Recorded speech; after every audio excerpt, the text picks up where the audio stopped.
Bueno, vamos a seguir con los temas de electricidad aplicados al área biológica. Para calcular la fuerza eléctrica,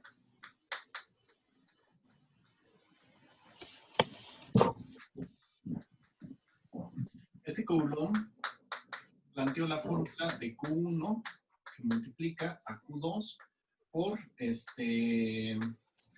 4pi radio al cuadrado epsilon 0. Que estos términos se pueden englobar en una constante, que es la constante eléctrica, quedando así. La fuerza magnética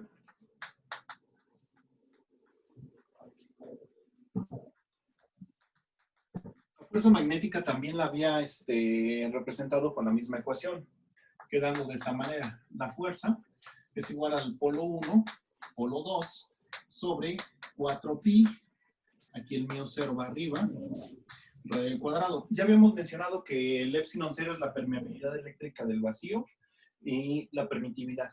Y la mu es la permeabilidad magnética del vacío.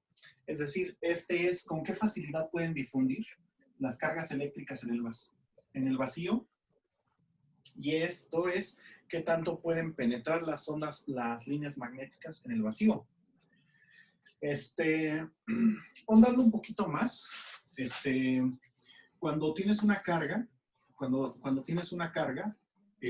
vamos a decir que ahorita es positiva, se dice que esta tiene líneas de acción que van hacia afuera. Estas líneas de acción es el campo. Es como cuando tenemos un planeta, por ejemplo, la Tierra.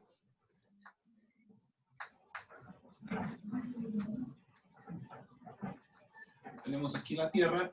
Las líneas de atracción gravitacional, todas van hacia adentro. Porque la fuerza completamente es atractiva. Y entonces, curiosamente, en una carga negativa, todas las líneas van hacia adentro.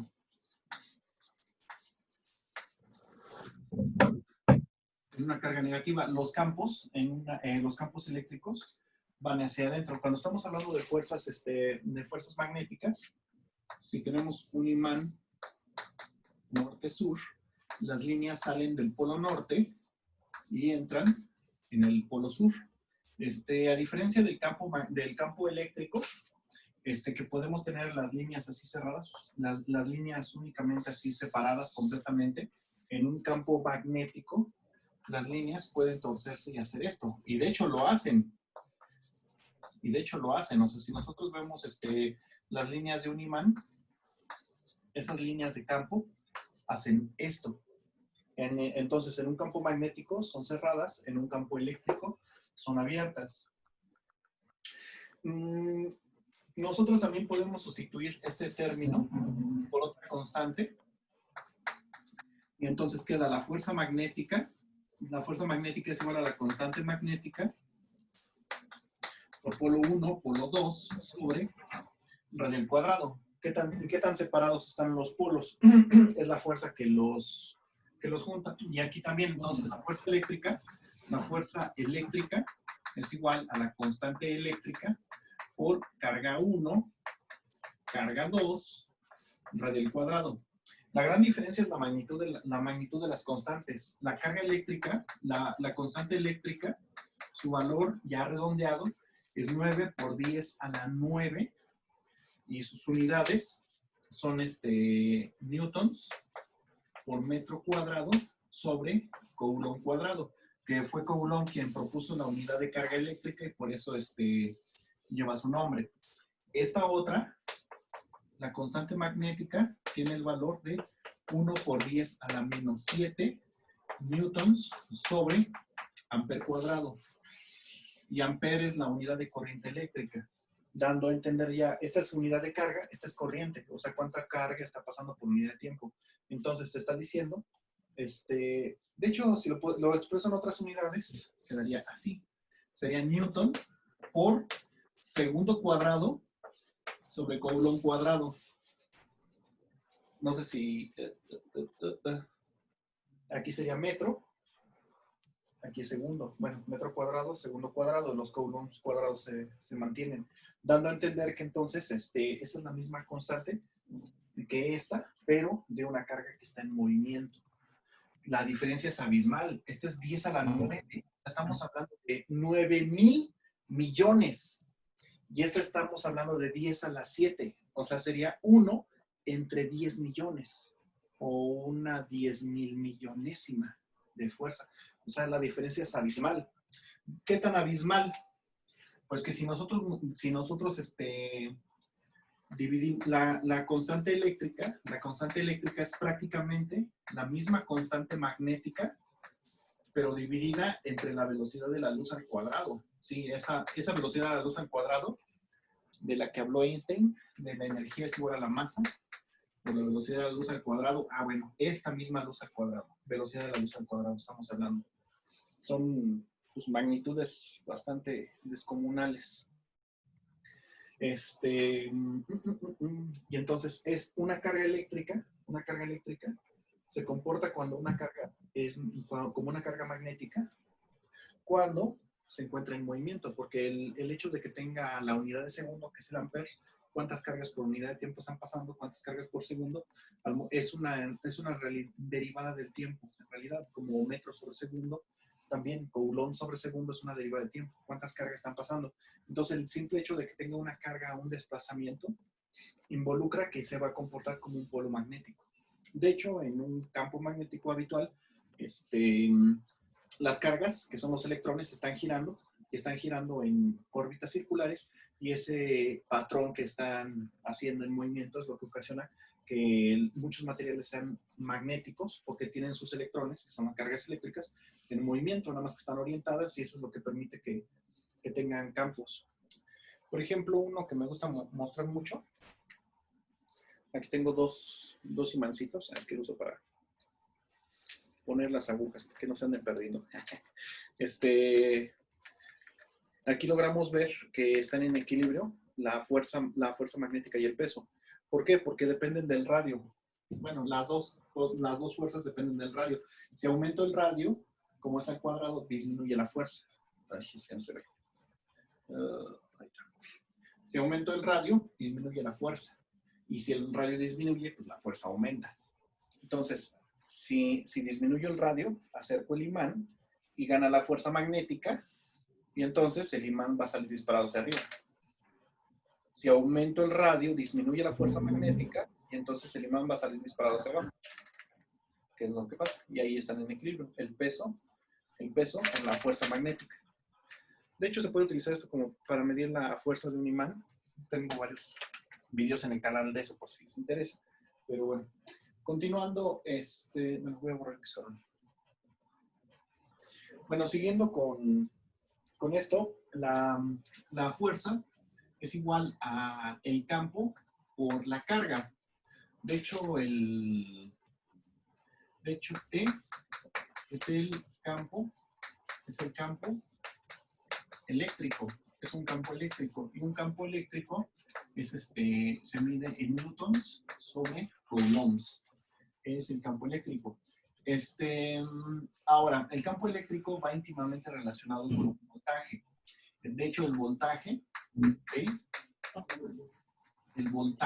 que es lo que ustedes saben que se mide en volts, sus unidades en realidad son joules sobre coulombs. Entonces, vemos que las unidades son muy parecidas. Newton sobre coulomb, joule sobre coulomb. ¿Cuál es la diferencia? Que un joule es newton sobre metro. Entonces, para obtener el joule, necesito multiplicar un newton por un metro. Entonces, el voltaje es igual a un campo por un largo, por un desplazamiento. De hecho, prácticamente, bueno, para muchos fines, el campo eléctrico o el voltaje los manejamos indistintamente. Y bueno, así es como se logra como se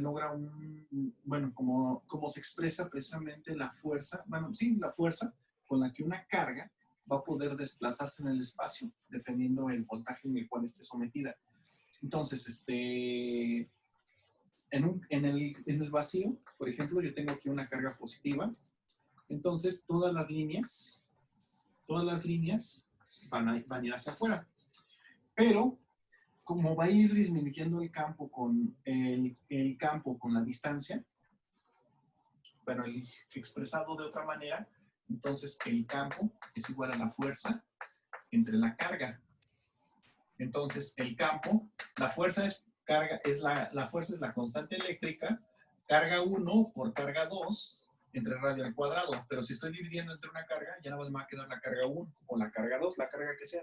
Entonces, un campo puede ser provocado o generado, mejor dicho, por una carga y que te encuentres a cierta distancia de ella. Una carga a cierta distancia es prácticamente un campo.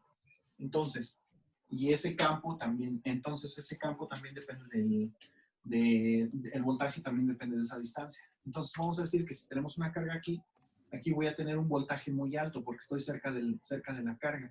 Entonces, vamos a decir que aquí tengo un voltaje de, no sé, 10 volts.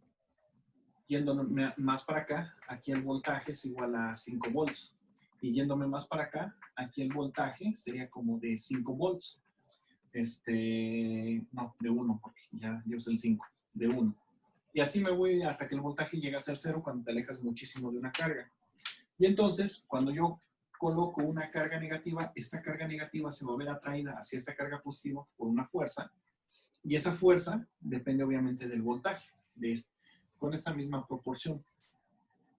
Entonces,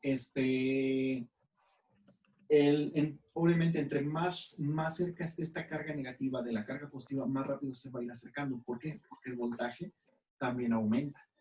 Entonces, si yo quiero desplazar una carga negativa a través del espacio, yo lo puedo hacer a través de un voltaje. Aplicando un voltaje, yo puedo hacer que una carga tanto positiva o negativa se acelere. Igual, si yo tengo una carga positiva aquí, esta se va a ver repelida, y conforme se vaya alejando más, en un espacio con fricción, se va a ir frenando, porque también el voltaje es cada vez menor. Entonces se va a ir desplazando cada vez más lento hasta que se va a detener si hay algo que esté deteniéndola prácticamente. Mientras que esta no, esta al contrario, se va a ir acelerando. Vamos a ver entonces ley de Lorentz. Mentira, les dije ley de Lorentz, pero no es cierto, no vamos a ver ley de Lorentz.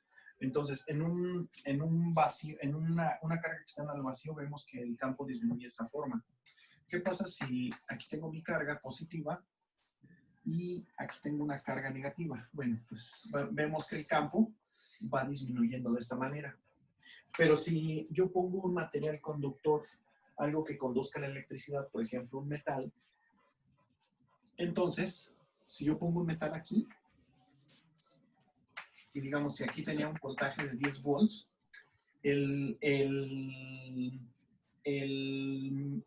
el conductor precisamente se llama conductor porque permite que el campo pase como si nada a través de él. Entonces, esta línea de campo que va aquí, que es la de 10 volts, digamos que esta sería la de 5 volts y esta sería la de 1 volt. Entonces, esta línea se extendería de esta manera.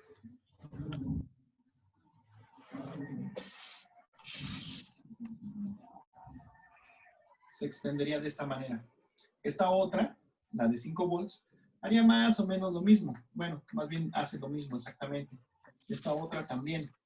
Esta otra pues también. Así hasta donde se acaba el conductor. Entonces, de tal manera que esta carga que está aquí, al momento de estar en contacto con el conductor, vean que si no está en contacto, entonces aquí están pasando las tres líneas de voltaje juntititas. La de 10, la de 5 y la de 1. Si no está en contacto la carga eléctrica, entonces el voltaje de 1, pues aún así está alejado. Pero en cuanto entra en contacto, en cuanto tenga el contacto físico, entonces digamos que la línea de voltaje de 10 va a entrar en contacto con esa carga y esa carga se va a poder acelerar con todo el campo de 10 volts hasta que llegue hasta la otra carga. Esto permite entonces que los conductores conduzcan las cargas, válgame la redundancia. Entonces, pero con un pequeño espacio que haya, el voltaje se ve reducido. Por eso normalmente no hay muchos no hay muchos accidentes mientras los cables no se toquen. Esto, pero bueno, obviamente si tienes muy alto voltaje, dibujando esto de nuevo, pero ahora con alto voltaje, les digo que este es el conductor, la línea de 10 quedaría aquí, la de 5 y la de 1 volt, y la de 1 volt. Eso significa que cerca del conductor, una distancia discreta, que voy a llamar una distancia de X, sí hay influencia del conductor. De hecho, precisamente entonces los cables eléctricos, si tú ves un cable, entonces alrededor del cable se están generando una línea de voltaje. Y esta línea de voltaje disminuye obviamente con la distancia. Pero en algunos casos, por eso las torres de alta tensión, donde el voltaje es tan alto, tienen que ir a unas alturas muy elevadas, precisamente para que el voltaje no se disuelva hacia la Tierra.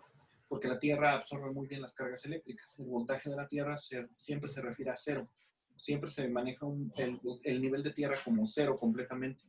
Y de hecho se le llama tierra física, precisamente en algunas instalaciones eléctricas para evitar cortos. Eso lo van a ver mucho más adelante en ingeniería eléctrica o electromecánica.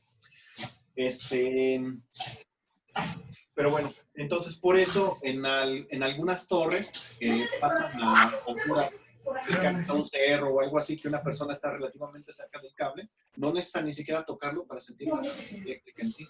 De hecho, hay unos lugares donde las terminales eléctricas están tan bajas. Ábrele a tu hermano, ¿no? De hecho, hay unos lugares donde las terminales eléctricas están tan bajas que si levantas la mano, puedes sentir la carga, y hay veces que incluso hay accidentes, porque nada más al variar tanto la distancia, puedes entrar en las líneas de campo que permiten la descarga eléctrica. Bueno, son de los detalles. Bueno, entonces, ese es, digamos, que el funcionamiento de una carga eléctrica. De un conductor. Lo mismo pasa, hay conductores que no necesariamente son metales, por ejemplo, los electrolitos, que es agua con sal, también funcionan como conductores. Hacen lo mismo con el campo, lo desplazan hasta donde se acabe el conductor. La gran diferencia es que entre más, existen materiales que ustedes conocen que se conocen como conductores y no conductores. Por ejemplo, la madera no conduce a electricidad. Bueno, no conduce a bajos voltajes. A altos voltajes se puede convertir en un conductor. El vidrio es mejor aislante que la madera, pero llega un momento en el que si el voltaje es muy alto y la temperatura es muy alta, el vidrio se vuelve conductor. Y los electrolitos también a baja temperatura no son conductores. Una solución de agua con sal a baja temperatura sí conduce, pero le cuesta mucho trabajo. Pero al aumentar la temperatura se vuelve mejor conductor. Eso tiene mucho que ver con el diseño de pilas eléctricas. Pero bueno, vamos a continuar. Ahora sí con la ley de Lorentz. Lorentz descubrió que la fuerza con la que se atrae, la fuerza magnética, hablando de magnetismo, la fuerza magnética con la que una carga es atraída hacia un campo magnético, una carga eléctrica es atraída hacia un campo magnético, se calcula de esta manera. Tienes un campo magnético norte, sur. Las líneas van de norte a sur. Y aquí va a pasar una carga eléctrica. Esta carga eléctrica va a llevar una velocidad, la cual voy a llamar U. U es la velocidad. No la voy a marcar con V porque la V la voy a dejar para el voltaje, para que no se confunda. Porque va a ser más raro de manejar el voltaje con U. Pero la U sí se utiliza para las velocidades. Entonces, el campo, así cierto, esta no se las puse. El campo magnético se representa con la letra beta. Campo magnético. El campo magnético se representa con la letra beta y el campo magnético es igual, la fuerza magnética es igual al campo por un polo. O si lo despejas, el campo es igual a la fuerza entre el polo. De manera muy análoga al campo eléctrico, de manera análoga al campo gravitacional, que el campo gravitacional sería el peso de un objeto entre la masa del objeto, y con eso sacas la gravedad. Bueno, pues resulta que los objetos experimentan una fuerza que forma un ángulo de 90 grados. Aquí se forma un ángulo de 90 grados entre la línea de flujo magnético, que esa es beta. Esta es la línea de flujo magnético y la velocidad. Y esta línea de flujo magnético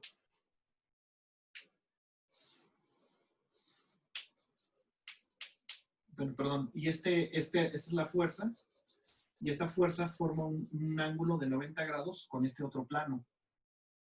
Entonces, precisamente el comportamiento de la fuerza eléctrica y la magnética se ve reflejado con una regla que se llama regla de la mano derecha, donde el dedo índice indicaría la velocidad de la carga, el dedo medio indica la dirección del campo magnético y el dedo pulgar la dirección de la fuerza.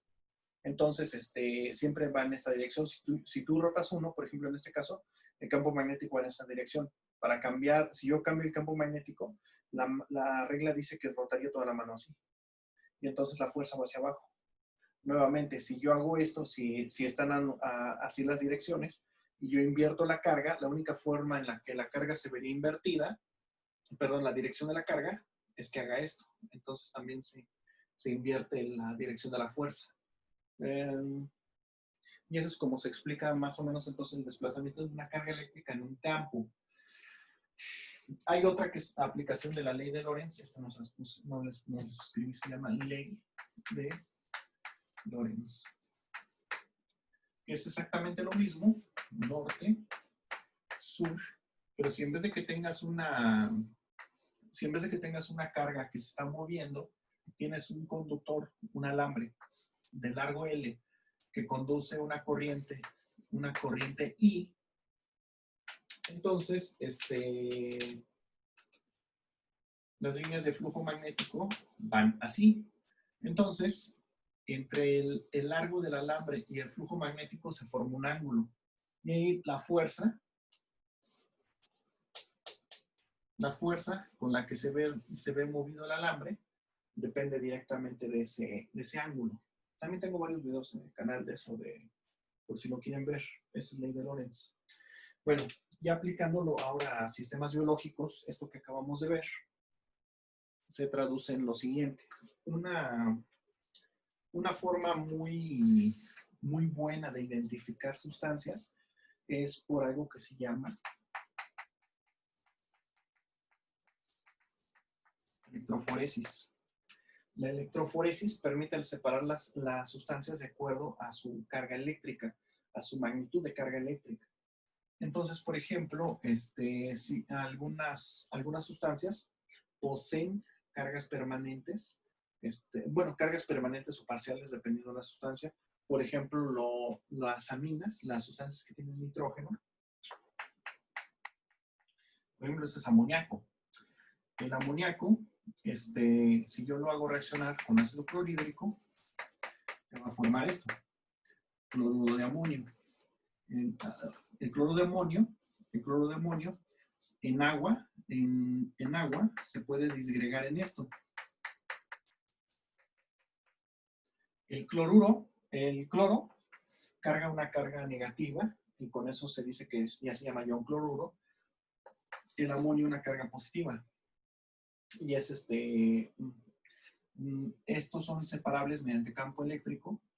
A este se le llama catión, a este se le llama anión.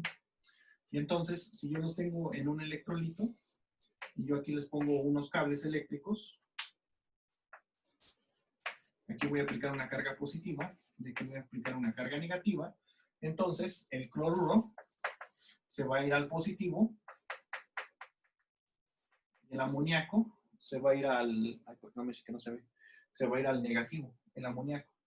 Entonces, el cloruro, al irse al positivo, a este polo eléctrico que va a recibir al anión, se le llama ánodo. Y a que es el catión, que se va a ir al negativo, se le llama ánodo. Cátodo, pues está recibiendo el catión, esto es el cátodo. Y estos dos son iones. Y es como se pueden separar, pero hay muchísimas cosas que se pueden separar. Por ejemplo, ya hablando de farmacia, por ejemplo, para identificar DNA de un virus o algo así. El DNA tiene cargas debido a que contiene en su estructura ácido fosfórico. El ácido fosfórico en la estructura tiene una carga negativa. Va unido aquí a un azúcar. Va a ir aquí unido a un azúcar. También va a ir unido a otro azúcar. Que es una ribosa o desoxirribosa. Esta carga negativa hace que el DNA, al ponerlo en agua, se desplace al polo negativo. Y el DNA se puede hacer visible con el uso de... Bueno, se puede ver en ultravioleta. Se ve muy poco, pero le puedes poner una sustancia para hacerlo más visible todavía, que florece con luz ultravioleta. No sé, como Texas Red o algún otro fluorófono. También hay información de eso ahí en el canal cuando veo electroforesis. Pero bueno, debido a la carga negativa, podemos separar el fosfato. Y si nosotros lo corremos en un gel, que por cierto los primeros geles que se hacían eran, como les digo que la ciencia está muy inspirada en la cocina, entonces curiosamente los primeros geles que se hacían eran de almidón, como si hicieras un atole súper duro. Entonces inyectamos el DNA y aquí está el polo positivo y entonces el DNA va a correr hacia el polo positivo porque el DNA tiene carga negativa. Y entonces dependiendo de su tamaño, puedes separarlos y decir, este que casi no corrió porque es muy, muy grandote, este es el DNA de la célula. Este es más pequeñito, a lo mejor esta es una bacteria. Este es mucho más pequeño, este es un virus. Y con esto se puede llevar a cabo la identificación de muchas sustancias. Si me queda tiempo. Estoy hablando así de aplicaciones super mega generales. No vamos a hacer ejercicios de esto, que es prácticamente una materia completita. Y ahorita nada más estamos dando así como que la introducción.